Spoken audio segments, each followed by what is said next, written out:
এসেছে, আমার ছেলের সামনে তুমি কিছু বলো না। ঢোপে একদম আমার ছেলে বলবি না। ছেলে তুই বাবার ঘর থেকে আনিস না।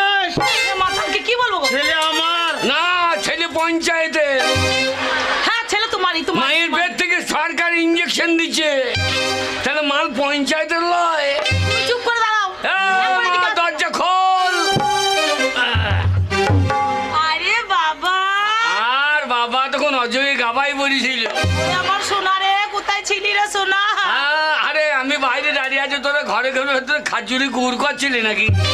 খাজিরে গুড়? হ্যাঁ,